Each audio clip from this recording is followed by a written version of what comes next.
আমি প্রথমে আমার পরিচয়টা বলে দিই যে আমার নাম সানিউর রহমান এবং আমার জন্ম হয়েছিল একটা মুসলিম পরিবারে সৌদি আরবে। তা আমি বাংলাদেশে আসি 21 বছর পর, মানে সৌদি আরবে 21টা বছর থাকার পর আমি বাংলাদেশে আসি এবং সেখান থেকে আমি হিন্দুদের পাশে দাঁড়ালাম, যেখানে অত্যাচারিত হিন্দু যারা আছে, কারণ বাংলাদেশে সংখ্যালঘুদেরকে কিন্তু শোষণ করা হয় না, সেখানে অত্যাচার করা হয়।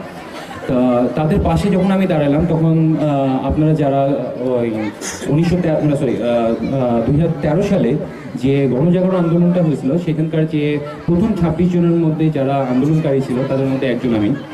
তা আমাকে 7ই মার্চ 2013 তারিখে আমাকে কোপানো হয়, মানে মুসলিম জিহাদিরা নারায়ে তাকবীর আল্লাহু আকবার বলে আমাকে কোপাইছিল। সেখানে কোনোভাবে আমি প্রাণে বেঁচে যাই। তারপর থেকে শুরু করে আজ পর্যন্ত আমি বিভিন্ন দেশে ঘুরে বেড়াচ্ছি নিজের প্রাণ বাঁচানোর জন্য। এবং কিছুদিন আগেও কিন্তু আমার নামটা জেএমবি, যেটা জিহাদুল মুজাহিদিন যেটা আছে, জামাতুল মুজাহিদিন, যে ইসলামের অনুসারী মুসলিম জিহাদি যারা আছে তাদের ওই হিট লিস্টে আমার নাম চলে আসলো।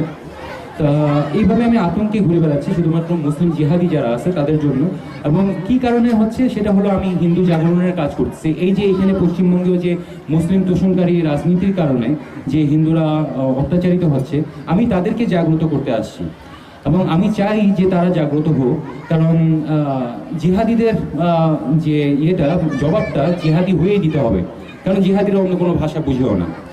এবং যেহেতু আমি এখানে তোষণমূলক রাজনীতি দেখছি এবং সেখানে দেখলাম যে কেউ যদি সরস্বতী পূজা করতে যায় তখন তাকে ওটা বলে কি যে সরস্বতী পূজা করতে দেওয়া হবে না, কারণ তোমরা নবী দিবস পালন করতে দাও নেই আমাদেরকে।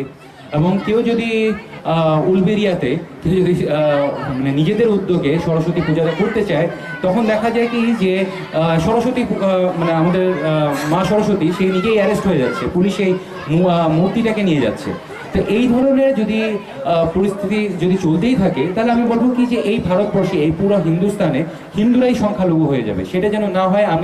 আমার যে পূর্বপুরুষের যে পরিচয়টা, তারা সবাই সনাতন ছিল, কারণ বাবর তারপরে অন্যান্য মুসলিম যারা ছিল তাদের মতো সন্ত্রাসী মানে ইসলাম অনুসারী মুসলিম জিহাদিরা যদি এই ভারতবর্ষে না আসতো, তাহলে মনে হয় আমার পূর্বপুরুষরাও কিন্তু মুসলিম হইতো না, তারাও সনাতনই থেকে যেত। তা আমি আমার পূর্বপুরুষদের যে ধর্মটা ছিল, যে সংস্কৃতিটা ছিল, সেটাতে আমি ফেরত আসছি।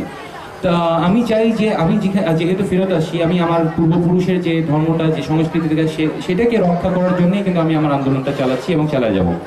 তা আমার আন্দোলনটা মানে সহজ ভাষায় যেটা বলা যায় সেটা হলো পরিত্রাণ সাধনা বিনাশায় চতুষ্কৃতা। তা আমি এটা করে যাচ্ছি, করে যাব, এবং আমি চাই যে আমার সাথে আরো অন্য হিন্দুরা যারা আছে তারা সবাই আমার সাথে থাকুক। ধন্যবাদ।